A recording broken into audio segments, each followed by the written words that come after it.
अभिवादन स्वीकार कीजिए ब्रजेश मिश्रा का और आप देखना शुरू कर चुके हैं द डिबेट। बहनों भाइयों, संसद भवन की नई बिल्डिंग का उद्घाटन कार्यक्रम को लेकर विवाद बढ़ता ही जा रहा है और इस विरोध का स्वर काफ़ी मुखर होता जा रहा है।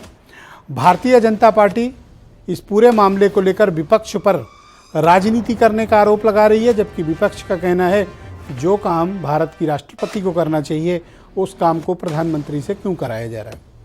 क्या है इस विवाद का समाधान? क्या ये विवाद जारी रहेगा, दोनों पक्ष अड़े रहेंगे और क्या विपक्ष का एक बहुत बड़ा हिस्सा इसको बायकॉट करेगा? इन सारे मसलों पर आज की डिबेट में हम चर्चा करने वाले हैं। बहनों भाइयों, वैसे तो देश की ये सबसे खूबसूरत लोकतंत्र की सबसे पवित्र मंदिर, जिसके बारे में एक प्रचलित मान्यता ये है कि यहाँ पर भारत के 140 करोड़ लोगों के ज़िंदगी का, जीवन यापन का और भारत के इतिहास के, भारत की सभ्यता का, भारतीय लोकतंत्र की नींव को मजबूत किया जाएगा। यहाँ ऐसे कानून बनेंगे जो देश के हित में होंगे, जनता के हित में होंगे, आम खास हो, गरीब हो, मध्यम तबका हो, नौकरी पेशा वाला हो, व्यापारी हो, किसान मजदूर हो, महिलाएं हो, सबके हितों का संरक्षण इस संसद भवन से होगा। संसद भवन की बिल्डिंग बहनों भाइयों बनकर तैयार है। इसकी भव्यता के बारे में आप सबने पढ़ा होगा, उसे बताने की आवश्यकता नहीं है।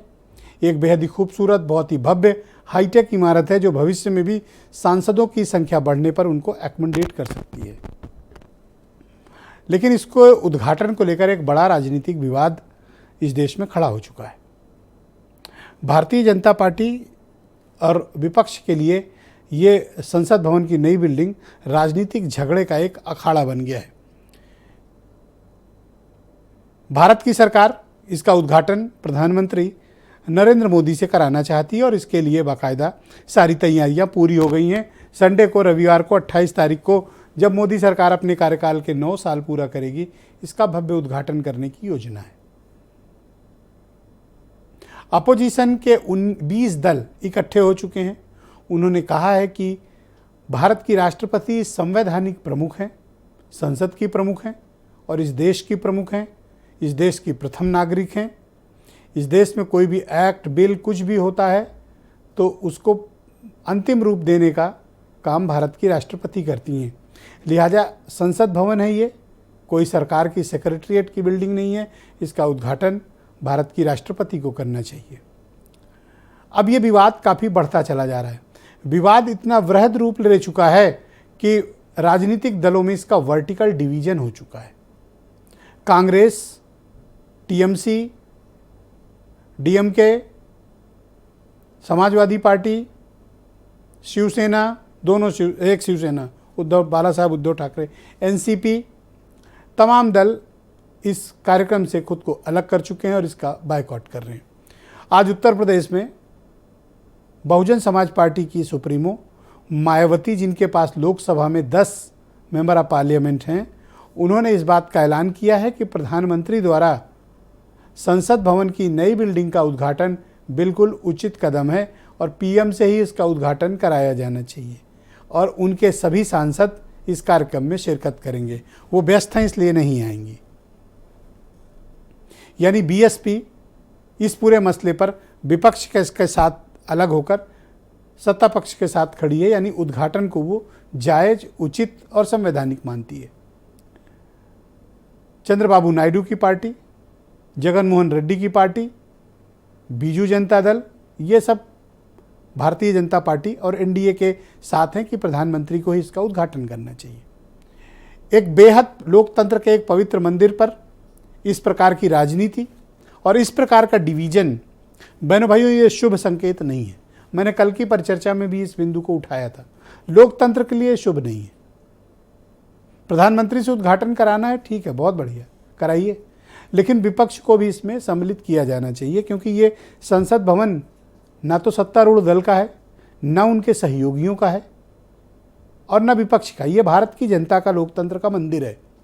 सत्ता पक्ष आएगा जाएगा, विपक्ष भी आएगा और जाएगा, लेकिन ये लोकतंत्र के मंदिर और इसकी तस्वीर और इसकी शुद्धता और इसकी पवित्रता बहनों भाइयों बनी रहनी चाहिए। इस पर किसी भी प्रकार का विवाद अनुचित है। सत्ता पक्ष और प्रतिपक्ष दोनों को मिल बैठकर इस पूरे मसले का समाधान निकालना चाहिए। भारत के राष्ट्रपति को भी इस पर कुछ टिप्पणी जारी करनी चाहिए ताकि ये विवाद थमे। और ये कोई चाय की दुकानों पर चल रहा विवाद नहीं है, बल्कि इस देश के राजनीतिक दलों द्वारा छेड़ा गया एक वृहद अभियान है। और इस पर एक मसले का समाधान राजनीतिक तौर पर निकलना बेहद आवश्यक है। यही लोकतंत्र के लिए भी शुभ है, क्योंकि इसी बिल्डिंग से अब ये कोई सामान्य ईंट पत्थरों की बिल्डिंग नहीं है, ये लोकतंत्र की आत्मा बनने जा रही है, भारत की आत्मा बनने जा रही है ये बिल्डिंग। तो लिहाजा इसमें लिए गए फैसले ये शुभ हों, जनता के लिए हितकर हों, जन कल्याणकारी हों, परोपकारी हों, जो संविधान की मूल अवधारणा है भारत के, जन कल्याणकारी परोपकारी सरकारें। और ये भारत का संविधान कहता है। तो जन कल्याण और परोपकार कब होगा? जब साथ मिलकर लोग चलेंगे। ये अशुभ चीजें नहीं होनी चाहिए, इसका समाधान खोजा जाना चाहिए। समाधान सत्ता पक्ष भी खोज सकता है, भारत की राष्ट्रपति भी खोज सकती है, अपोजिशन भी खोज सकता है, बुद्धिजीवी वर्ग भी खोज सकता है, लेकिन इसका समाधान निकलना चाहिए। विपक्ष के इतने बड़े हिस्से का इस कार्यक्रम से अलग होना ये लोकतंत्र के लिए ठीक बात बहनों भाइयों नहीं है। कुछ आप स्टेटमेंट सुन लें, फिर आज की परिचर्चा को हम आगे बढ़ाएंगे। 28 मई की तिथि एक गौरवशाली अतिथि के रूप में दर्ज होने जारी है। यशस्वी प्रधानमंत्री जी के द्वारा नई संसद भेंट की जाएगी। कांग्रेस समेत विपक्षी दलों के द्वारा जिस प्रकार की बयानबाजी हो रही है वो अत्यंत ही दुखद और गैर जिम्मेदाराना है। लेजिस्लेचर का प्रमुख है जो राष्ट्रपति है, उसके जरिए इसका उद्घाटन होना चाहिए था। प्रधानमंत्री उसके विशिष्ट अतिथि होते, लेकिन दुखद बात यह है कि बीजेपी सारी जो संसदीय शासन प्रणाली की और लोकतंत्र की जो मर्यादाएं हैं, परंपराएं हैं, उन सबको भूलती जा रही है धीरे धीरे। भारतीय जनता पार्टी की मानसिकता हमेशा से आदिवासियों और दलितों के खिलाफ रही है। बीजेपी आज भी समाज के वंचित लोगों को, दलित समाज को, आदिवासी समाज को अछूत मानती है और ऐसा मानती है कि अगर कोई भी शुभ कार्य की शुरुआत उनके द्वारा किया जाए तो अपशकुन हो जाएगा। तो आपने तीन नेताओं के बयानों के जरिए समझा कि इस पर क्या राजनीति चल रही है और इससे किस तरह से बचने की आवश्यकता है। भारत में बहनों भाइयों जातिवाद, भेदभाव बहुत गहरे जड़ों तक पहुंच चुका है और हमें इस मामले पर विवाद के बजाय समाधान के रास्तों पर पहल सत्ता पक्ष को भी करनी चाहिए, भारत की सरकार को भी करना चाहिए, राष्ट्रपति जी को भी करना चाहिए और प्रतिपक्ष को भी करना चाहिए। संजय चौधरी भारतीय जनता पार्टी के प्रवक्ता हैं, राजपाल कश्यप समाजवादी पार्टी से हैं, अंशु अवस्थी कांग्रेस से हैं, रामेश्वर पांडे जी देश के बहुत ही जाने माने राजनीतिक मामलों के वरिष्ठ पत्रकार हैं, राष्ट्रीय लोकदल के सेक्रेटरी और राष्ट्रीय प्रवक्ता अनिल दुबे जी मेरे साथ मौजूद हैं, वीरेंद्र सिंह जी हमारे स्टेट हेड, और थोड़ी देर में अभी आचार्य प्रमोद कृष्णम हमें ज्वाइन करेंगे, जिन्होंने भारतीय जनता पार्टी केंद्र की सरकार के इस स्टैंड को सराहा है और अप्रिशिएट किया है कि इसका उद्घाटन भारत के प्रधानमंत्री को ही करना चाहिए। वो एक सीनियर कांग्रेस लीडर हैं। बहुत शुक्रिया आप लोगों का इस कार्यक्रम में मेरे साथ शिरकत करने के लिए। संजय चौधरी जी, आखिर ये जिद क्यों है कि इस कार्यक्रम का और इस नई संसद भवन का उद्घाटन प्रधानमंत्री जी ही करेंगे, भारत की राष्ट्रपति भी कर सकती हैं? इस विवाद का पटाक्षेप आप चाहें तो हो सकता है। देखिए, मुझको लगता है कि 3-4 बड़ी घटनाओं का मैं जिक्र करके अपनी बात को शुरू करना चाहूँगा। एक तो जो संसद है, इस संसद का मुख्य कार्यकारी और इसका जो नियंत्रण है वो लोकसभा अध्यक्ष के पास है। लोकसभा अध्यक्ष जी ने प्रधानमंत्री जी से निवेदन इसके उद्घाटन के लिए किया है और उन्होंने उसकी सहमति दी है। बात नंबर 1। बात नंबर 2, इसके पहले के कुछ उदाहरण हैं जिनको मैं रखना चाहूँगा। इस पार्लियामेंट के बगल में ही एक नई बिल्डिंग है जिसे पार्लियामेंट एनेक्सी कहते हैं। इस एनेक्सी का उद्घाटन तत्कालीन प्रधानमंत्री इंदिरा गांधी ने उस समय किया था। मुझे लगता है कि ये दूसरा तथ्य भी हमें ध्यान में रखना चाहिए। तीसरा तथ्य इससे मिलता जुलता है। कांग्रेस के छत्तीसगढ़ में कांग्रेस की पार्टी की राष्ट्रीय अध्यक्ष ने विधानसभा के जो भूमि पूजन है वो अपने पुत्र राहुल गांधी के साथ किया। वो कोई कार्यकारी अध्यक्ष नहीं थे। ये तीसरा तर्क। चौथा तर्क, अगर हम उत्तर प्रदेश के नजरिए से देखेंगे तो हमने लोक भवन को बनते देखा है, और लोक भवन में बने हुए शिलान्यास को हम के पत्थर पे वहाँ की उस समय की सरकार के जो राजनीतिक दल है उसके राष्ट्रीय अध्यक्ष वहाँ पर उस कार्यक्रम की अध्यक्षता करते हैं। और बात नंबर 5 के जब से यह सेंट्रल विस्टा बनने की बात आई है, जो प्रोजेक्ट बेसिकली मीरा कुमार का बनाया हुआ था कि आज की बदली हुई व्यवस्था में भारत की संसद दुनिया के सामने अपने देश के गौरव को बढ़ा सके। क्योंकि हमने देखा है कि अक्सर ऐसा होता है कि जब वोट की काउंटिंग होती है तो वहां की जो मशीन है वो धोखा दे जाती है और उसकी काउंटिंग तुरंत नहीं हो पाती है। कई बार इस पर विवाद होते हैं। भारत आज टेक्नोलॉजी में आगे बढ़ गया है, तो जो विस्तृत आप ऐसा भी जनसंख्या का तो कर समुचित सकते हैं कि प्रतिनिधित्व है विपक्ष वो को और मुंहतोड़ जवाब दे सकते हैं, राष्ट्रपति जी को कार्यक्रम में बुलाकर, विवाद ही खत्म। ये अपना ये तो बेहोश हो जाएंगे, आप बुला लीजिए। ब्रजेश भाई, ये कोई भारतीय जनता पार्टी का स्टैंड नहीं है। संसद भवन जो है उसका कार्यकारी लोकसभा का अध्यक्ष है, और लोकसभा का अध्यक्ष क्या निर्णय लेते हैं वो लोकसभा के सदस्यों की भावनाओं के आधार पर निश्चित रूप से लेते होंगे। तो अगर लोकसभा के अध्यक्ष ने देश के प्रधानमंत्री को पुरानी परंपराओं को देखते हुए उसको आमंत्रित किया है, तो मुझे नहीं लगता कि विपक्ष को इसके लिए विरोध करना चाहिए, और विपक्ष लगातार विरोध कर रहा है। देखिए, कांग्रेस जिसकी लोकसभा की अध्यक्ष मीरा कुमार सेंट्रल विस्टा को बड़े प्रोजेक्ट के साथ बनाने का ब्लूप्रिंट तैयार करती हैं और इसे बनाना चाहती हैं, वो निर्णय तो उन्हीं का था। तो अगर जो नया निर्णय हो रहा है और उस निर्णय के आधार पर जब से यह प्रोजेक्ट शुरू हुआ तो कांग्रेस समेत सारे के सारे लोग इसके विरोध में तब से सुर उठा रहे हैं। ये विरोध कोई नया नहीं है, ये विरोध इस बात का है फाइनली आप बहन जी का सपोर्ट बढ़ते पाने में फिर से कामयाब हो गए। ये क्या सीक्रेट है? ये भाई हर राजनीतिक दल का अपनी मंशा है। कांग्रेस विरोध कर रही है, वो उनका तर्क है। वो नरेंद्र मोदी जी के विरोध करते करते देश की परंपराओं को, देश की विश्वास को, बढ़ते हुए देश के प्रतीक के विरोध के भी स्तर पर आ जाएंगे, ये उनकी मान्यता है। हर राजनीतिक दल अपनी अपनी मान्यता के आधार पर विरोध करता है, लेकिन अपने यहां किस प्रकार का करता है हमने देखा ना कि कैसे पार्लियामेंट एनेक्सी का जब उद्घाटन होता है तो उस समय आप बातचीत करके विपक्ष के साथ बैठकर ऑल पार्टी मीटिंग बुलाकर इसका समाधान भी तो निकाल सकते हैं भाई। इसका कोई भी समाधान उनको लोकसभा अध्यक्ष के पास जाना चाहिए, क्योंकि लोकसभा अध्यक्ष ने ही उन्हें आमंत्रित किया है। और देखिए, भारत के संविधान के अंदर मुझे लगता है कि ब्रजेश भाई, अगर आप इस तथ्य का विश्लेषण करेंगे तो भारत के अनुच्छेद, संविधान के अनुच्छेद 61 के आलोक में भी इस पूरी व्यवस्था को देखना पड़ेगा।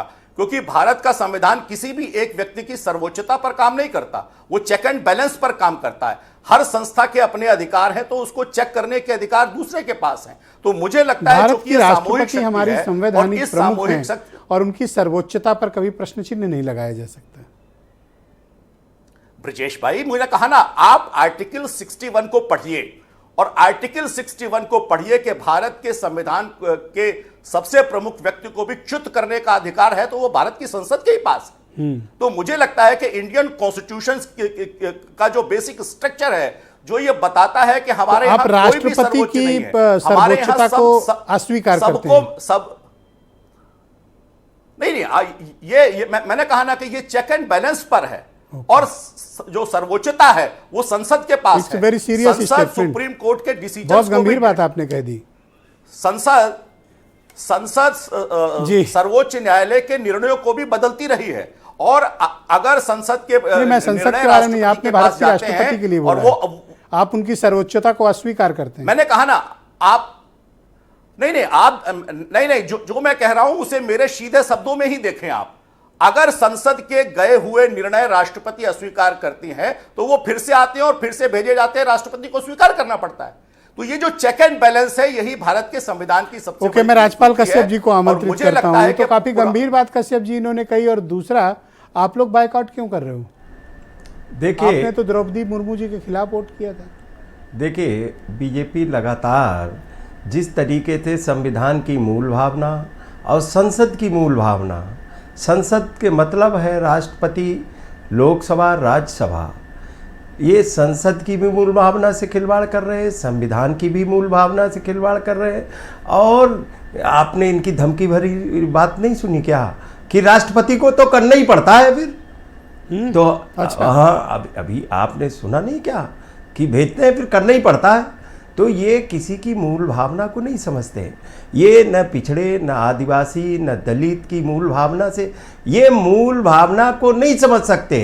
ये वोट लेने की कला जानते हैं। को आप नहीं, अगड़ा, पिछड़ा, दलित नहीं, इससे क्यों जोड़ रहे हैं? ये इसलिए एक निर्वाचित प्रधानमंत्री हैं, 2 बार प्राइम मिनिस्टर हैं, नहीं कर निर्वाचित सकते हैं। 303 है, उनके पास मेंबर ऑफ पार्लियामेंट है लोकसभा में। नहीं, पार्लियामेंट है 93 फिर राज्यसभा ये में। नहीं तो ढोंग क्यों रच रहे थे कि आदिवासी मैंने राष्ट्रपति बना दिया। राष्ट्रपति का जब सम्मान ही नहीं है तो आदिवासी राष्ट्रपति क्या करेगा? और आप क्यों इतना फिक्रमंद हैं उनके सम्मान के नहीं लिए? नहीं, ये केवल आप लोग तो यशवंत सिन्हा के साथ थे तब। नहीं, वो अलग विषय है। लेकिन भारत का जब राष्ट्रपति या प्राइम मिनिस्टर कोई चुन जाता है तो वो सबका होता है और उस पे उसी की जिम्मेदारी भी होती है, चाहे वो कोई वोट दिया हो न दिया हो। लेकिन जब चुन लिया गया तो उसी की जिम्मेदारी है और ये सबके देश का विषय है। तो ये तो इनको तो कोई जितनी स्वतंत्र संस्थाएं हैं, हमारे मुख्यमंत्री कहते हैं कि आप लोगों की जो कार्यशैली है और ये बड़ी गैर जिम्मेदार है, इस तरह से बायकॉट नहीं करना चाहिए। नहीं, मुख्यमंत्री जी की कार्यशैली बहुत जिम्मेदार है। उनके वो यहाँ सारे गैर जिम्मेदार काम कर रहे हैं उत्तर प्रदेश में। और उत्तर प्रदेश में कौन सा जिम्मेदारी का काम किया है उन्होंने? केवल भाषण के अलावा कुछ दिया है क्या? और बीजेपी सरकार तो लगातार गैर जिम्मेदार काम कर रही है और सभी स्वतंत्र संस्थाओं को, चाहे ईडी हो, चाहे सीबीआई हो, चाहे इनकम टैक्स हो, चाहे आपके सुप्रीम कोर्ट के जजों को भी बीजेपी के खिलाफ प्रेस कॉन्फ्रेंस की थी। आप याद करो। आप इसलिए बायकॉट कर रहे हैं? आरबीआई के गवर्नर ने इस्तीफा दे दिया। आप इसलिए बायकॉट कर रहे हैं कि भारत की राष्ट्रपति से संसद भवन का उद्घाटन कराया जाना चाहिए, जो नहीं हो रहा है। नहीं, सिर्फ यही तर्क है? निश्चित तौर पे होना चाहिए। और ये क्या कर रहे हैं? ये तो कोई काम कर रहे हैं बीजेपी वाले क्या? केवल भ्रमित कर रहे हैं। पर एक बात बताओ, जब ये अभी पार्लियामेंट सेशन यहाँ बुलाएंगे तब तो जाना ही पड़ेगा ना। अब इस बिल्डिंग से कब तक भागोगे? नहीं भाग सकते। बिल्डिंग की विषय जाना ही पड़ेगा। विषय बिल्डिंग का नहीं ब्रजेश जी, बिल्डिंग का विषय अब अखिलेश यादव ने लोक भवन बनाया ना, न्यू सेक्रेटरिएट बनाया जी, लेकिन योगी जी बैठ रहे हैं वहां पे। नहीं, जाना ही पड़ा, बहुत दिन नहीं गए थे। नहीं, शास्त्री भवन से काम चला रहे थे, फाइनली जाना पड़ा। वो अलग बात है कि उन्होंने अटल जी की मूर्ति वगैरह लगा के उसको ब्यूटीफाई कर दिया। नहीं, वो तो इनका काम पुराना काम है ना। काम किसी का हो, ठप्पा अपना लगाने का इनका काम है। मूर्ति लगा देंगे, इकाना स्टेडियम का नाम बदल देंगे और कोई काम तो किया नहीं इन्होंने। दूसरी बात, भैया सत्र में जाओगे कि नहीं जाओगे? फिर नहीं, सत्र में क्यों नहीं जाएंगे? सत्र में क्यों नहीं जाएंगे? ये मेन विषय ये है कि जो भारत की संविधान और राष्ट्रपति की जो गरिमा है उसके खिलाफ काम हो रहा है। दूसरी बात, संविधान की मूल भावना और संसद की मूल भावना के खिलाफ काम हो रहा है, इसलिए ये विषय आया है। और पार्लियामेंट तो बना है तो कोई किसी व्यक्ति का नहीं बना है, पूरे देश के लोगों का पैसा लगा है। और दूसरी बात, ये तो पिछड़े दलित आदिवासियों के खिलाफ है। लेटरल भर्ती करा रहे हैं, जाति जनगणना नहीं करा रहे, आरक्षण खत्म कर रहे हैं। सर, ये सब तो राजनीतिक मुद्दे आप चुनाव में उठा लीजिएगा। आज हम संसद पर चर्चा कर रहे हैं। बेच रहे हैं, निजीकरण कर रहे हैं। अंशु अवस्थी मेरे साथ मौजूद हैं, उत्तर प्रदेश में कांग्रेस कमेटी के प्रवक्ता हैं। अंशु जी, ये विरोध का स्वर उठाकर आप लोग क्या हासिल कर लेंगे? आज उद्घाटन हो रहा है, कल को सत्र चलेगा, परसों वहाँ कानून बनेंगे। आपको एंड ऑफ द डे उस बिल्डिंग में तो जाना पड़ेगा, सदन की कार्रवाई में पार्टिसिपेट भी करना पड़ेगा। तो एक शुभ कार्य हो रहा है, हो जाने दीजिए। इतना ऐतराज और इतना विरोध क्यों? नहीं, शुभ कार्य में कांग्रेस पार्टी कभी पीछे नहीं रहती। और विरोध के साथ हमारे पास तो समाधान भी है। क्या?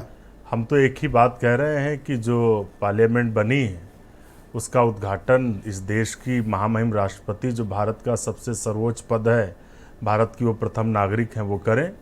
और प्रधानमंत्री जी साथ में ही जो विपक्ष का कक्ष है उसका उद्घाटन करें, क्योंकि 2024 के बाद उनको वहीं बैठना है।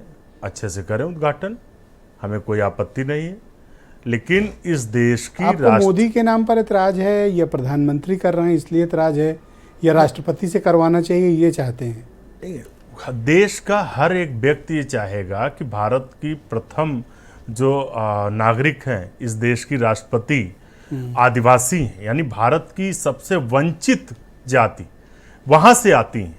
अगर उनके हाथों इस देश की संसद का उद्घाटन होता तो आप सोचिए कितना अच्छा संदेश जाता है एक गरीब में, एक पीड़ित में, दलित में। जब आपने तो एक दिसंबर पक्ष तो ये भी कह सकता है कि चूंकि यशवंत सिन्हा ने भी राष्ट्रपति का चुनाव लड़ा था, उनको भी वहां इनवाइट किया जाए विशिष्ट अतिथि के रूप में, नहीं, जिनके आप लोगों ने चुनाव भी लड़वाया था। आप सबको इनवाइट करिए, हमें कोई आपत्ति नहीं, लेकिन इस देश की संसद का उद्घाटन हमेशा देश के राष्ट्रपति को करना चाहिए, क्योंकि भारत के संविधान की अनुच्छेद की बात कर रहे थे। अनुच्छेद 79 में स्पष्ट है कि संसद होगी जिसमें राष्ट्रपति, लोकसभा, राज्यसभा होगा। प्राइम मिनिस्टर तो लोकसभा के सदस्य हैं और वहां पर नेता हैं सदन में, लेकिन इस देश की राष्ट्रपति लोकसभा, राज्यसभा के ऊपर है। आपने कहा कि उनको करना ही पड़ेगा कानून।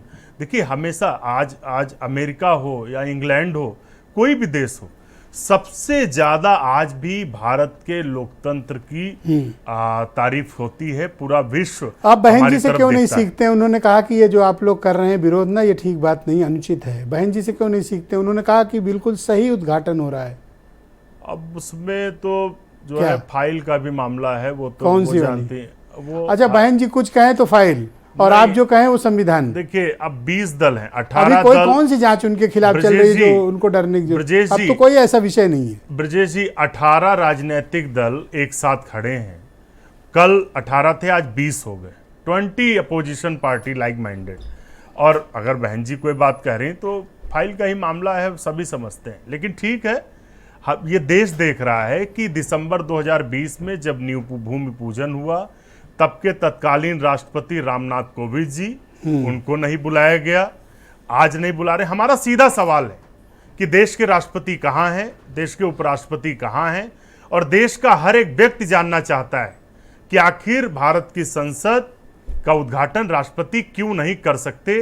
क्या वो आदिवासी तो क्या हैं इसलिए नहीं आपसे कर पूछ सकते? कर मुख्य अतिथि तय किए जाएं कि आप ये कहें इस कार्यक्रम में राष्ट्रपति को बुलाओ, इसमें उपराष्ट्रपति को बुलाओ, बहुत इसमें अच्छा संजय सवाल है चौधरी को आपका। बुला लो, बहुत इसमें अच्छा पांडे सवाल। जी को बुला लो। ये देखिए, आप क्यों तय करना चाहते हो? नहीं, बहुत अच्छा सवाल है। लोकतंत्र में तो हमेशा चर्चा और सहमति, चर्चा से ही सत्ता सहमति आएगी बनती है। जाएगी, कल को आप आओगे, आप भी यही कर लेना। हमने हमेशा चर्चा से सहमति बनाई है इस देश में। जब भी जरूरत पड़ी हमने सहमति चर्चा के साथ बनाई। हमेशा विपक्ष का एक सम्मान होता है, आप उसे करना नहीं चाहते हैं, क्योंकि तानाशाह को अहंकार है और अहंकार की जो ईंटें उसमें लगी हैं उससे वो भाव नहीं आता। ब्रजेश जी, देखिए, आपने इस बात की पहल की बार बार कि राष्ट्रपति जी पहल करें, विपक्ष पहल करें। सब लोग मिलकर इकट्ठे हो जाओ, कोई शुभ काम में ऐसा ना विग्रह पैदा करो। हम फिर से पहल कर रहे जैसे हैं। गृह प्रवेश होता है, सब लोग इकट्ठा होते हैं, अच्छे से पूजा होती है। ब्रजेश जी, अभी भी समय है, आज 25 तारीख है, 28 को उद्घाटन ये है। लोकतंत्र का गृह प्रवेश है भाई, नई बिल्डिंग बिल्कुल, हम इसका 10 मिनट में इसका कंक्लूड वेलकम कर करो। दे रहे हैं। देखिए, लोकतंत्र का मंदिर इस देश का बन रहा है। आज अभी भी समय है, Bharatiya Janata Thank you. Party सरकार माफी मांगे, देश के राष्ट्रपति से अनिल उद्घाटन दुबे। कराएं, और उनकी जो सोच है आदिवासी विरोधी, अनिल दलित दुबे जी, विरोधी, तो दिख ही रही है। राष्ट्रीय लोकदल क्यों विरोध कर रहा है? आपके पास तो वैसे तो एक ही मेंबर ऑफ पार्लियामेंट है, वो भी राज्यसभा में आपकी पार्टी के अध्यक्ष, लेकिन आपके विरोध का कारण क्या है? अगर सदन का या संसद भवन की बिल्डिंग का उद्घाटन प्राइम मिनिस्टर कर रहे हैं तो आपको एतराज किस बिंदु पर है? नहीं, हमें एतराज ब्रजेश जी इस बात का है कि राष्ट्रपति दोनों सदनों को संबोधित करते हैं। आर्टिकल 79 में है कि दोनों सदनों के जो भी अधिवेशन होगा उसमें सारे अधिकार राष्ट्रपति को प्राप्त हैं। और लोकसभा का, नई लोकसभा का भवन बन रहा है, उसका उद्घाटन करना है। राष्ट्रपति भारत में दिल्ली में मौजूद हैं, उसके बावजूद उनको न बुलाया जाए, प्रधानमंत्री जी उसका उद्घाटन करें। प्रधानमंत्री जी रहे, उससे हमें क्या आपत्ति है? एक शुभकामना पत्र भी लिख सकती हैं राष्ट्रपति, वीडियो मैसेज भी जारी कर सकती वो कहीं बाहर होती, विदेश में होती, उस दिन वो भारत में ना मौजूद होती, तब ये अच्छा लगता। लेकिन अब वो मौजूद हैं और वो दोनों सदन, प्रधानमंत्री जी लोकसभा के नेता हैं, राज्यसभा के नेता नहीं हैं। दोनों सदनों का के सदस्य उसमें बैठेंगे। दोनों राज्यसभा के, लोकसभा के 1272 सांसद उसमें बैठेंगे और उसका उद्घाटन प्रधानमंत्री जी करें, राष्ट्रपति जी मौजूद रहें। और अच्छा, वो पता है आपको, राज्यसभा के सभापति भी वहां टेक्निकली नहीं मौजूद हो सकते क्योंकि वो देश के उपराष्ट्रपति हैं। नहीं, प्रोटोकॉल में प्राइम मिनिस्टर उनसे प्रोटोकॉल में प्रधानमंत्री तीसरे नंबर पर आ आते नहीं हैं। सकते वो। ब्रजेश जी, प्रोटोकॉल में प्रधानमंत्री तीसरे नंबर पर आते हैं और 2 लोग सीनियर मौजूद हों, भारत में मौजूद हों, दिल्ली में मौजूद हों, और उसके बाद वो उद्घाटन ना करें, इसका क्या ये एक संदेश आप तकनीकी जाएगा? पक्ष भी तो हो सकता है। आप इतना जिद क्यों कर रहे हो इस पे? नहीं, हम जिद नहीं कर आपको रहे। लगता है कि इस मुद्दे पर आप बीजेपी को घेर सकते हो, इसलिए आप जिद कर रहे हो? बात घेरने की नहीं हो रही है, आप घेरने वाली बात ही कर रहे हो। जब राष्ट्रपति मौजूद, उपराष्ट्रपति मौजूद और प्रोटोकॉल में तीसरे नंबर पर प्रधानमंत्री जी आते हैं, वो उद्घाटन करें उन आप दोनों सत्ता लोगों। पक्ष को या सरकार को बातचीत के लिए भी तो कह सकते हैं भाई इस पर आइए बैठते हैं, नहीं, बातचीत हम लोग करते हैं। वही तो कह रहे हैं भाई, समाधान अभी आपके निकले। पास समय है, अभी आपके पास समय है, आप विचार कर लेते। आप आपसे राष्ट्रपति जी को बुला लीजिए, आप रहिए उनके साथ।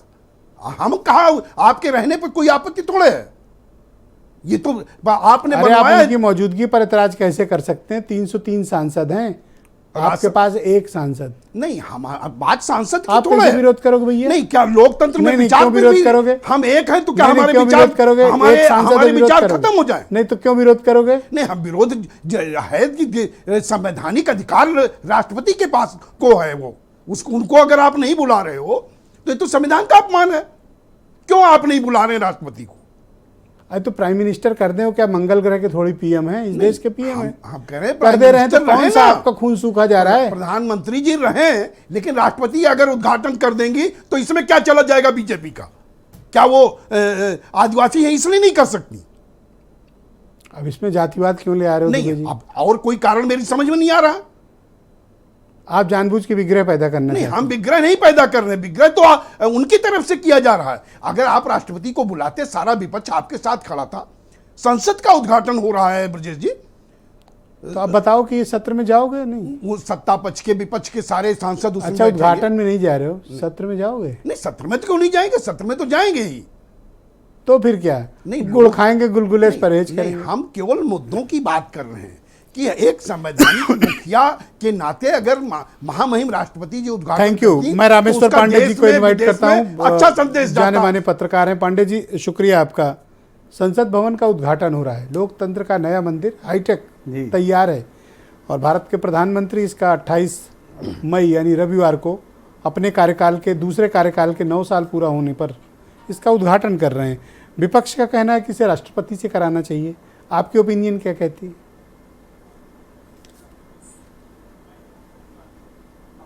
देखिए ब्रजेश जी, हमारे यहाँ लोकतंत्र और संविधान एक ऐसी अबूझ पहेली हो गई है कि लोकतंत्र की परिभाषा विपक्ष के लिए इस समय कुछ है, सत्ता पक्ष के लिए कुछ है। इसी तरह संविधान की भी व्याख्याएं हो रही हैं। बड़ा अच्छा होता कि प्रधानमंत्री और राष्ट्रपति लोकतंत्र के मंदिर का, जो आपने एक शब्द क्वाइन किया कि लोकतंत्र का गृह प्रवेश, तो इस गृह प्रवेश में सब लोग रहते। लेकिन मैं यही कहूँगा कि जो हाल का माहौल है, जब विपक्ष किसी मुद्दे पर सत्ता पक्ष के साथ सहमत के बिंदु पर आ ही नहीं रहा है, न पार्लियामेंट चलने के, न किसी मुद्दे पर नहीं आ रहा है, तो इस लोकतंत्र के गृह प्रवेश में भला कैसे आ जाएगा? मैं याद दिलाता हूं कि किस तरह की दुविधा में है विपक्ष। राम गोपाल जी ने जब पूछा गया तो उन्होंने कहा कि क्यों नहीं प्रधानमंत्री को ही इसका उद्घाटन करना चाहिए। नहीं नहीं सर, ये नहीं कहा उन्होंने, जनता का ये विश्वास नहीं वो कहा सर लेके आए उन्होंने। हैं। उन्होंने कहा कि इसका राष्ट्रपति को करना चाहिए। ये नहीं बोला उन्होंने। अभी तो मेरे पास उनका बयान भी है, आप कहेंगे तो सुनो। नहीं, बाद में कहा सर, लेकिन उनकी उनका पार्टी के बयान प्रवक्ता बदला, बैठे मैं हैं और वही वो कह रहा ऑफिशियली हूं। बाइकआउट कर चुके हैं। आप उनसे क्लैरिफाई कीजिए। भाई राजपाल कश्यप जी, ये जो पांडे जी कह रहे हैं इसमें क्या सच्चाई है? सर एक सेकंड पांडे जी रुक जाएं, पर राजपाल कश्यप से मैं ऑन एयर पूछ ले रहा हूं, बताएं। प्रोफेसर साहब ने हाँ अपनी पूरी बात कह दी है और सारे टीवी चैनल पे चल रही है। उन्होंने आप कहा बाइकआउट कर है रहे हैं? संसद के मतलब है राष्ट्रपति, राज्यसभा, लोकसभा। देखिए ये संविधान आप बाइकआउट कर रहे हैं ना कश्यप जी? जी आप बाइकआउट कर रहे हैं ना? उनकी निश्चित तौर पे उनकी जब बाइट है। संसद की मर्यादा ही नहीं रखी जा ओके, रही, मैं पांडे जी जब की- संविधान ओके, की कश्यप जी आप बोल मर्यादा चुके, नहीं प्लीज। रखी जा रही। ओके पांडे जी बोले आप। ठीक। ये 2024 की पृष्ठभूमि है, 2024 की रणनीतिक मोर्चेबंदी है। यह कितनी दुर्भाग्यपूर्ण बात है कि मैं फिर कह रहा हूं कि राष्ट्रपति अगर उद्घाटन करते, ये लोग राष्ट्रपति के सम्मान में कर रहे हैं। जब झारखंड में राज्यपाल भी तो राष्ट्रपति का ही प्रतिनिधि होता है, तो झारखंड में कितना सम्मान किया, बंगाल में ममता ने कितना सम्मान किया, और प्रदेशों में कितना सम्मान हुआ है राज्यपाल का, और संसदीय और लोकतांत्रिक गरिमा का, संविधान का कितना अनुपालन हुआ है। पर सर क्या ये उचित होगा कि हम राज्यपाल और राष्ट्रपति की तुलना कर लें? दोनों में सर जमीन आसमान का अंतर है। नहीं, राष्ट्रपति का ही प्रतिनिधि होता है राज्यपाल, और हमारे प्रतिनिधि होना एक अलग विषय है, लेकिन हमारे राष्ट्रपति होना सर ये सर्वोच्च बात है सर। हम शायद इसे कंपेयर नहीं कर सकते सर। उसी सम्मान सर अपॉइंटेड होते हैं सर, ये नॉमिनेटेड होते हैं लेकिन सर। उसी सम्मान का हिस्सा है जी। वीरेंद्र सिंह जी भी सर उसी सम्मान का हिस्सा है। इसी राष्ट्रपति का कितना सम्मान, इसी राष्ट्रपति का कांग्रेस ने कितना सम्मान किया है जी। इसी राष्ट्रपति को राष्ट्रपत्नी की। तो सर आप इस हक में हैं कि अगर इसका उद्घाटन भारत के प्रधानमंत्री करते हैं तो इसमें कुछ गलत नहीं है? नहीं, मैं चाहता हूं कि राष्ट्रपति भी आए, पूरा अपोजिशन आए, तभी हमारे लोकतंत्र के गृह प्रवेश को सर्वोत्तम धन्यवाद सम्मान मिल सकेगा। शुक्रिया सर, हमारे साथ बने रहिएगा। डिबेट के दूसरे चरण में आपके बाकी विचारों को अड़ जाए सम्मिलित करेंगे सर। तो भी प्रधानमंत्री को इसका थैंक यू सर, उद्घाटन करना चाहिए। वीरेंद्र जी भी हमारे साथ जुड़ चुके हैं, हमारे स्टेटेड। वीरेंद्र जी शुक्रिया आपका। ये विवाद तो हमने सोचा था कि ये 24 घंटे 36 घंटे में ख़त्म होगा, लेकिन ऐसा प्रतीत हो रहा है कि विवाद बढ़ता जा रहा है। बहन जी बीजेपी की साइड चली गई, उन्होंने कहा ये विरोध जो विपक्ष कर रहा है इसका तरीका गलत है, अनुचित है। अब क्या स्थिति है इस वक्त, क्योंकि जो मुझे लगता है 80% के आसपास का जो अपोजिशन है वो इसको विरोध कर रहा है, कोई समाधान निकालने के चांसेस हैं? देखिए, जो बिल्डिंग बनवाता है वही उसका उद्घाटन भी करता है। लोकतंत्र में हर काम जनता के ही पैसे से होता है, किसी के निजी पैसे से कोई भवन सरकारी नहीं बनता, लोगों के पैसे से ही टैक्स पेयर से बनता है।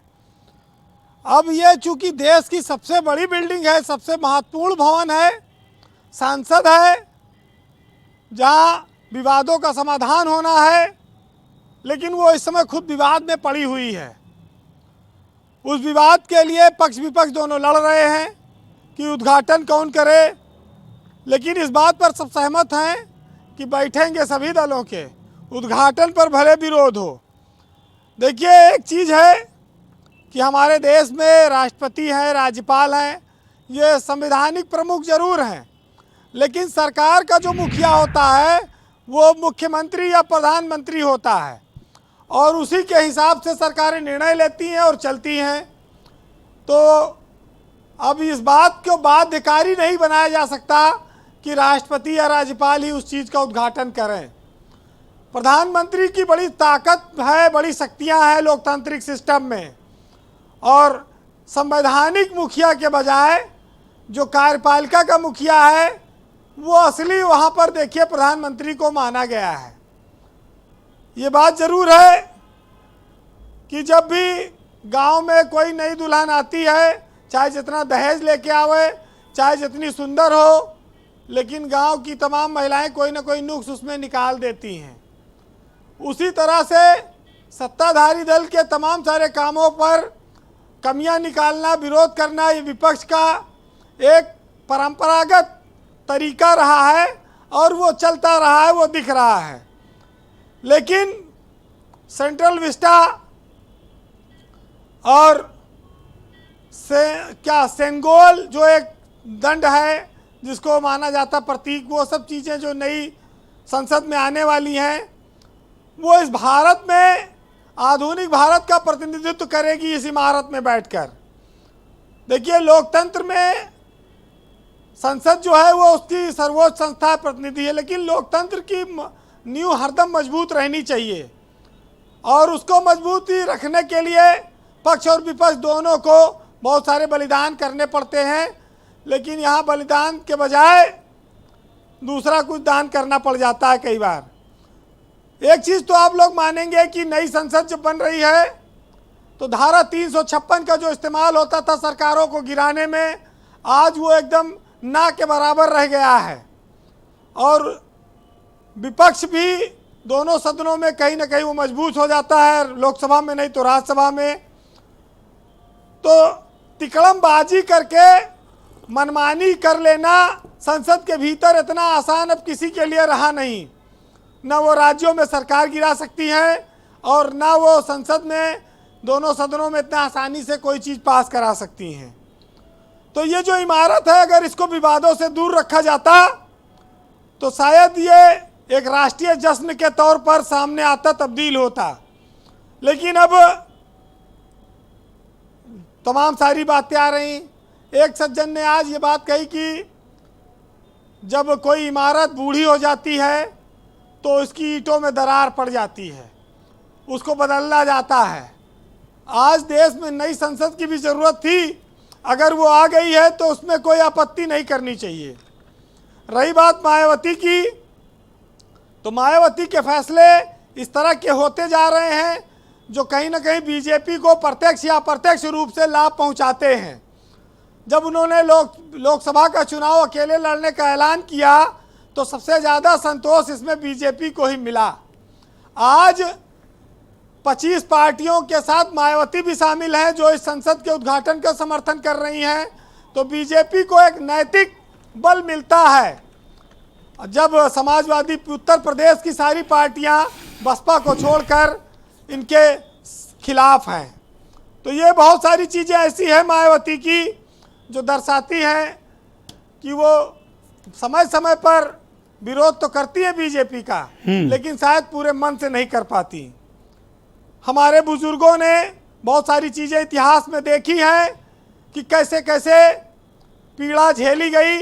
कई बार संसद मौन रह गई, सड़क पर संग्राम करने के लिए लोगों को उतरना पड़ा।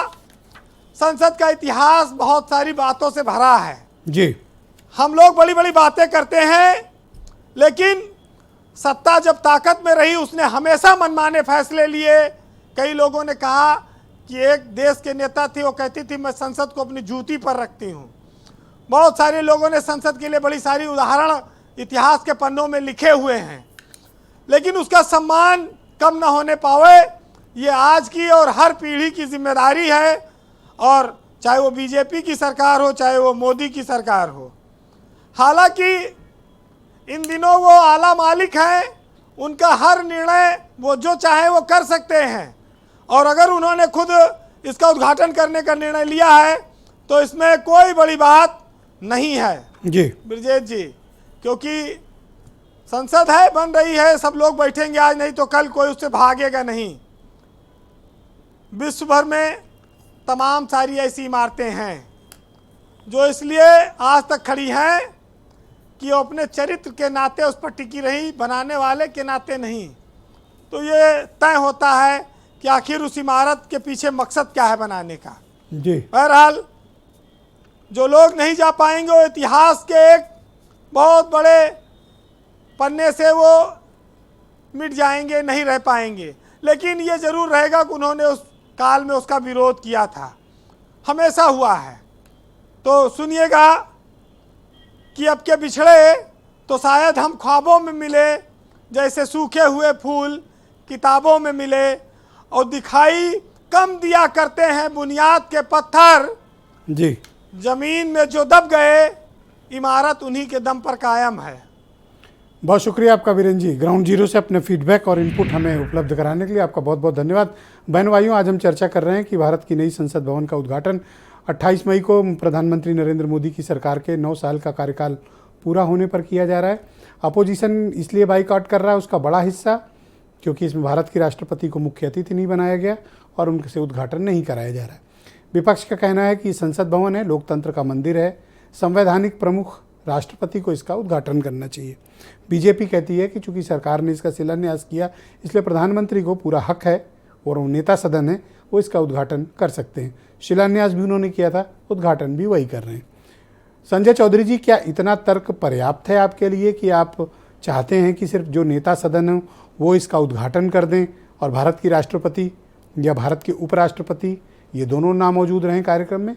क्या सिर्फ ये तथ्य पर्याप्त हैं कि प्रधानमंत्री नेता सदन है और वो सरकार की कार्यपालिका के प्रमुख हैं?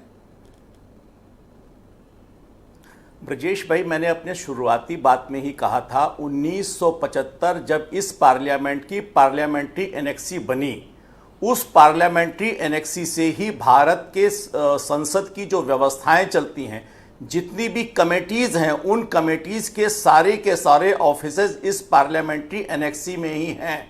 ये पूरे के पूरे संसद की एडमिनिस्ट्रेटिव जो एक्टिविटीज हैं उनको गवर्न करती है। और इस आधुनिक इमारत का जब लोकार्पण हुआ तो वो भी तो संसद की ही एनेक्सी है। तो उसका अगर उद्घाटन 1975 में श्रीमती इंदिरा गांधी कर सकती हैं तो आज नरेंद्र मोदी क्यों नहीं कर सकते? 1987 में इसी पार्लियामेंट की सबसे बड़ी जो है जो इसे प्रेरित करती है, उसकी सेंट्रल लाइब्रेरी जब नई बनी तो उसका उद्घाटन 1987 में राजीव गांधी ने किया। पर एनेक्सी और लाइब्रेरी इसकी तुलना हम संसद की नई बिल्डिंग से कर सकते हैं क्या? नहीं, आप वो भी तो संसद ही है ना। अगर उस सिद्धांत को माना जाए तो उस सिद्धांत को उस समय भी माना जाना चाहिए। अच्छा, तीसरी बात, अगर हम उत्तर प्रदेश की बात देखें, लोक भवन बना ना, उस समय राष्ट्रपति या राज्यपाल या मुख्यमंत्री के बनाए एक समाजवादी पार्टी का राष्ट्रीय अध्यक्ष उसका उद्घाटन और शिलान्यास करता है। यह क्या नैतिक है क्या?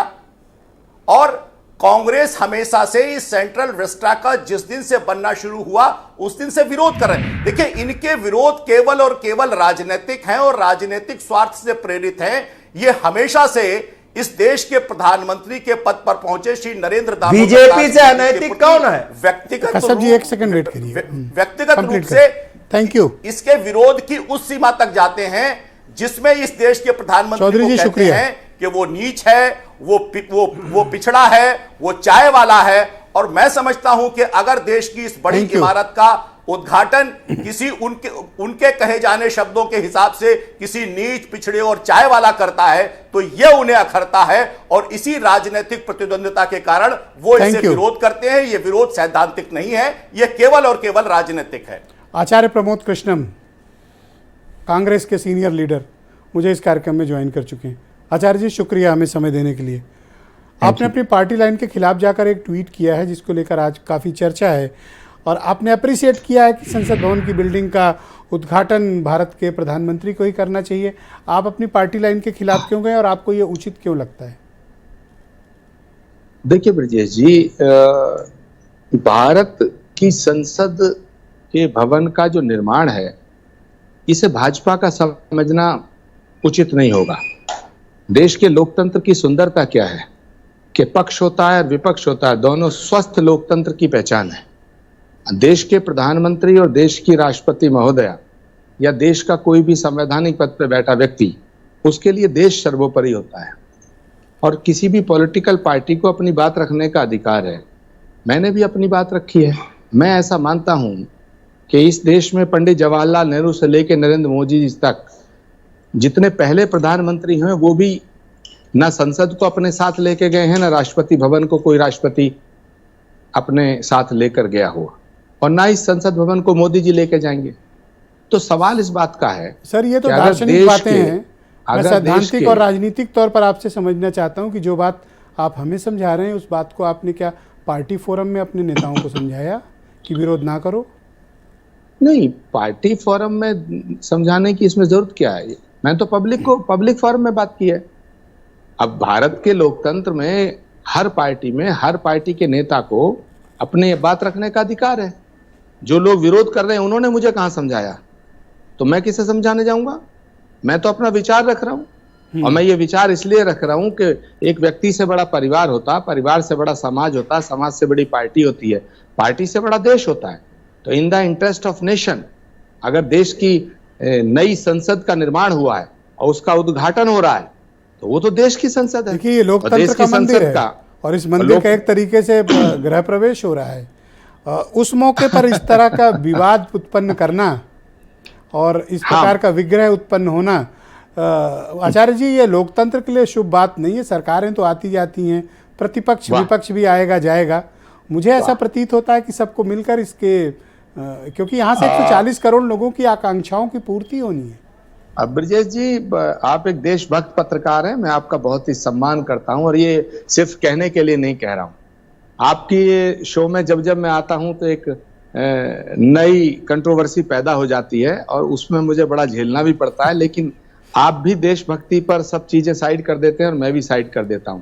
मैं आपसे सहमत हूं कि हमारी परंपरा, हमारी संस्कृति, हमारी सभ्यता और हमारी रवायत, हमारे ट्रेडिशन ये हैं कि दुश्मन के घर का भी अगर गृह प्रवेश होता तो हम उसे बधाई देते हैं। ये तो देश का घर है, ये तो देश का मंदिर है। लोकतंत्र का सबसे बड़ा मंदिर संसद है। अगर संसद भवन के निर्माण के उद्घाटन समारोह का बायकॉट किया जा रहा है तो क्या जितने 2024 में सांसद चुन के आएंगे वो कहां जाएंगे? मुझे ऐसा क्यों प्रतीत हो रहा है कि आप उपेक्षा किए जाने की वजह से आजकल बागी हो गए हैं? अपनी बात को रखना कोई बागी होना थोड़ी है। और फिर कांग्रेस पार्टी में तो आंतरिक लोकतंत्र है, इसीलिए तो मैं बोल रहा हूं, मुझे अपनी बात कहने का अधिकार है। अक्सर मैं देखता हूं आजकल आप हेलीकॉप्टर शॉट लगा रहे हो, ये जोखिम भरा भी हो सकता है और आपका विकेट भी गिर सकता है। नहीं, मेरा मैं कोई मेन खिलाड़ी हूं ही नहीं। मैं तो अभी इंतजार कर रहा हूं कि मेन पिच पे मुझे कब उतारा जाएगा, लेकिन उसका मुझे कोई फिक्र नहीं है। ध्यानाकर्षण के लिए भी तो आप इस तरह के बयान दे सकते हैं। नहीं, ये मुझ पे इल्जाम लगाना मेरे स्तर को नीचे गिराना होगा। मैं अपनी बात को बेबाकी से रखता हूं, ईश्वर को साक्षी रख के रखता हूं और ये बात आप समझते हैं। हम इसका बैठकर समाधान क्यों नहीं निकाल सकते हैं? जैसे ऑल पार्टी मीटिंग, जैसे बुद्धिजीवी वर्ग बैठें और इस विग्रह को खत्म करें। संडे तक का टाइम है, हम ऐसा कर सकते हैं। देखिए ब्रजेश जी, मैं अपनी पार्टी के सभी नेताओं से और विपक्ष के सभी नेताओं से निवेदन करना चाहता हूं कि वो अपने फैसले पर पुनर्विचार करें। ये देश का भवन है और देश के भवन का उद्घाटन अगर देश का प्रधानमंत्री कर रहा है तो कौन सी बात गलत है? कौन सी गलत बात है? और अगर राष्ट्रपति कर दे तो इसमें क्या गलत है आचार्य जी? बहुत अच्छा है। मैं विपक्ष की इस मांग का समर्थन करता हूं कि देश के इस लोकतंत्र के मंदिर का उद्घाटन भारत की आदरणीय राष्ट्रपति महोदया को करना चाहिए। आप दोनों छोर से क्यों खेलना चाहते हैं आचार्य जी? लेकिन ये फैसला तो राष्ट्रपति महोदया का और प्रधानमंत्री का है। आप दोनों छोर से क्यों खेलना चाहते हैं? नहीं, लेकिन राष्ट्रपति महोदया भारत की हैं तो प्रधानमंत्री क्या विदेश के हैं? भारत के भवन का उद्घाटन, संसद भवन का उद्घाटन भारत का प्रधानमंत्री तो कर रहा है, इसमें क्या प्रॉब्लम है? पर वो कह रहे हैं कि चूंकि संसद भवन है और संवैधानिक प्रमुख राष्ट्रपति हैं, उन्हें बुलाइए। नहीं, ये सब नहीं। तो क्या आपको लगता है कि बीजेपी को घेरने के लिए विपक्ष राजनीति कर रहा है और ये एक बहुत ही शुभ अवसर पर इस तरह का विग्रह? नहीं, मुझे लगता है ये बीजेपी को घेरना नहीं है, ये खुद सेल्फ गोल करना है। क्योंकि बीजेपी इसका राजनीतिक फायदा उठाएगी, सारे देश की जनता के सामने ये कहेगी कि देश की नई संसद का निर्माण हुआ और देखिए ये लोग थे, ये पार्टी थी जो इस देश की संसद के विरोध में खड़े थे। तो मैं कहना चाहता हूं, प्रधानमंत्री का विरोध करो लेकिन देश का विरोध करना ठीक नहीं। इसका फायदा बीजेपी को। उद्घाटन राष्ट्रपति से कराना और उसकी डिमांड करना, क्या ये देश का विरोध है आचार्य जी? नहीं, राष्ट्रपति महोदया से कराना की मांग करना तो ठीक है, लेकिन इस समारोह का, इस उद्घाटन समारोह का बहिष्कार, बायकॉट करना, ये तो देश के भवन का विरोध है। एग्जैक्टली मैंने कई अपोजिशन लीडर से ये बात पूछा कि अच्छा उद्घाटन में नहीं जा रहे हो, सत्र में जाओगे कि नहीं? तो बोले हाँ सत्र में जाएंगे, गुड़ खाएंगे और आचार्य जी कहेंगे हम गुलगुला नहीं खाएंगे। आप ठीक कह रहे हैं, आप बहुत ही गांव की भाषा में समझा रहे हैं, मैं भी यही बात मानता हूं। आज पूरे देश की जो भावना है वो ये है कि हमारे लिए नई संसद बनी है, उसे लोग देखना चाहेंगे, उसमें जाना भी चाहेंगे। सारे नेता इलेक्शन जीतना चाहेंगे, जीत करके सांसद बनना चाहेंगे और संसद में कौन सी में जाएंगे? जिस संसद भवन का आप विरोध कर रहे हैं, तो इसकी पैड़ियों पर जब चढ़ेंगे तो लोग कहेंगे नहीं कि तुम तो इस भवन का विरोध कर रहे थे, इसका बायकॉट कर रहे थे, इसमें क्यों आ गए? तो प्रश्न ये पैदा होता है, इसका फायदा बीजेपी उठाएगी। तो राजनीतिक दृष्टिकोण से भी ये बात गलत है और राष्ट्र के दृष्टिकोण से भी गलत है, क्योंकि राष्ट्र जो है वो सर्वोपरि होना चाहिए। अच्छा, प्रतीत होता है कि आप ज्यादा लंबे समय तक कांग्रेस में रह नहीं पाएंगे। नहीं, इसका फैसला तो कांग्रेस पार्टी को करना, मुझे थोड़ी करना। मैंने कहा कांग्रेस के खिलाफ बात की। पार्टी आपको निकालना नहीं चाहती, वो चाहती है आप खुद छोड़ के चले जाओ। नहीं, ये आपको किसने कह दिया? ऐसा प्रतीत मुझे होता तो है अभी- क्योंकि आपकी बड़ी घनघोर उपेक्षा हो रही है। नहीं, मुझे तो नहीं लगता मेरी उपेक्षा हो रही है। अगर मेरी उपेक्षा हो रही होती तो आप मुझे इतना सम्मान क्यों देते? लेकिन पार्टी ने आपका कर्नाटक में कोई उपयोग नहीं किया। कर्नाटक में और लोग जो गए उन्होंने, उनका सदुपयोग हो गया। हो सकता है पार्टी मेरा वहां उपयोग करना नहीं चाहती हो, कहीं और उपयोग करे। जिस लीडर पार्टी को मेरा हेलीकॉप्टर उपयोग- देकर विशेष सभाएं कराई जाती हैं उसको कर्नाटक चुनाव में हलो भी नहीं किया गया। देखिए, पार्टी किसका उपयोग करे, किसका ना करे, किसका सदुपयोग करे, किसका दुरुपयोग करे, ये पार्टी का फैसला है। मैंने इसलिए पूछा लेकिन क्योंकि आपने कहा मेरी उपेक्षा नहीं हो रही, तो मैंने उदाहरण के नहीं, साथ मैं ऐसा नहीं मानता कि मेरी उपेक्षा हो रही है। मेरी उपेक्षा कौन करेगा? तो कांग्रेस को और क्या कौन कर करना सकता चाहिए? है? मैं एक विचार रख रहा हूं और मैं देश हित में विचार रख रहा हूं। अभी और आप क्या ब्रजेश जी, एक्सपेक्ट आप करते भी हैं, एक क्या विचार करना रखें। चाहिए अपोजिशन को? उनको अपने फैसले पे पुनर्विचार करना चाहिए। और ये जो भवन बन रहा है, ये देश का भवन है, भारत की संसद का भवन है। इसके उद्घाटन को ढोल बजा करके इसका स्वागत करना चाहिए, सम्मिलित होना चाहिए। बहुत शुक्रिया आपका, धन्यवाद हमें धन्यवाद समय देने के लिए। ब्रजेश जी। बहुत बहुत शुक्रिया आचार्य जी। राजपाल कश्यप जी, कांग्रेस के भीतर से ही तो अब तो आवाजें आने लगी हैं। देखिए, कांग्रेस क्या करेगी क्या नहीं करेगी ये उनका विषय है, लेकिन संजय चौधरी ने एक दीर्घ सांस खींची अंदर कि नहीं। चलो एक बढ़िया सपोर्ट आया। बोलिए।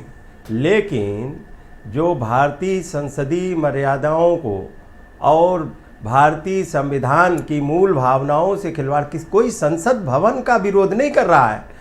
जो मर्यादाएं हैं जिनको तार तार कर रही बीजेपी, उनका विरोध हो रहा है। और दूसरी बात, ये कोई उद्घाटन कर ले, कुछ भी कर ले, नई संसद में 2024 में समाजवादी पार्टी नया प्रधानमंत्री भेजने का काम करेगी।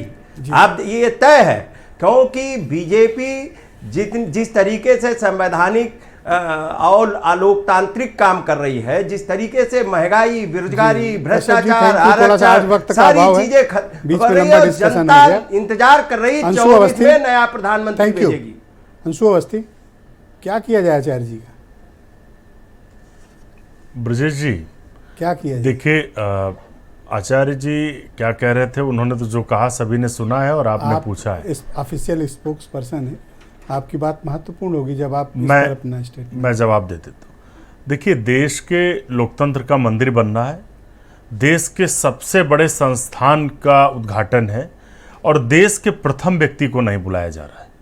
हमारा सवाल इस बात को लेकर। आचार्य जी नहीं, आचार्य प्रमोद कृष्णम जी ने जो आपने पूछा उन्होंने उसका जवाब दिया है। तो इसके बीच में नहीं, हम उससे कैसे सहमत हो सकते हैं? तो वो कब फिर कांग्रेस उन पर कार्रवाई क्यों नहीं कर रही? वो अलग विषय है। अभी हम संसद की बात कर रहे हैं, ये कार्रवाई से ज्यादा महत्वपूर्ण विषय है। क्योंकि देश के 140 करोड़ लोगों की भावना सलाह पर गौर करने को तैयार हैं। हम उसका जवाब दे रहे हैं। देखिए, कांग्रेस पार्टी ये चाहती है और ये सवाल करती, देश के लोग सवाल कर रहे हैं कि आप पूरे देश के सभी मुख्यमंत्रियों को बुला रहे हैं लेकिन राष्ट्रपति को नहीं बुला रहे हैं। बताइए, क्या देश का राष्ट्रपति इसलिए नहीं बुलाया जाएगा कि आदिवासी है? आप अपनी पार्टी देश के राष्ट्रपति से इसलिए भूमि पूजन नहीं कराया जाएगा क्योंकि वो दलित है? लीडर की बात सुनने को तैयार हैं? नहीं, हम तो ये आपके सामने और देश के सामने प्रश्न छोड़कर जा रहे हैं जी कि देश के सभी राज्यों के मुख्यमंत्री को बुलाया जा रहा है।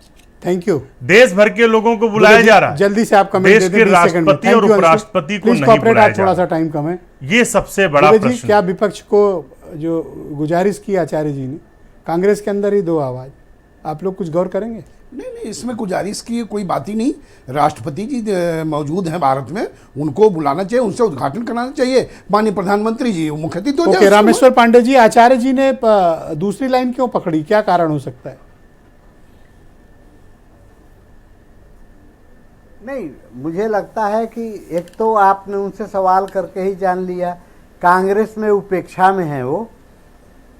लेकिन मैं उनकी एक बात से सहमत हूँ, आचार्य जी का जो भी भविष्य हो कांग्रेस में, आपने कहा कि यह लोकतंत्र का गृह प्रवेश है। लोकतंत्र के मंदिर का गृह प्रवेश सर, नए भारत का गृह प्रवेश। Exactly sir. और यह गृह प्रवेश पे अगर बहिष्कार का दाग लगे, पांडे जी, गृह प्रवेश करने वालों ने ही झगड़ा पैदा कर दिया है।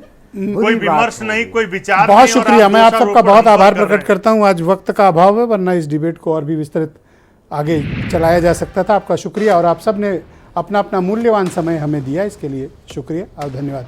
और बहनों भाइयों, आप सबका भी बहुत शुक्रिया और धन्यवाद इस आकर्षक डिबेट का हिस्सा बनने के लिए। नमस्कार।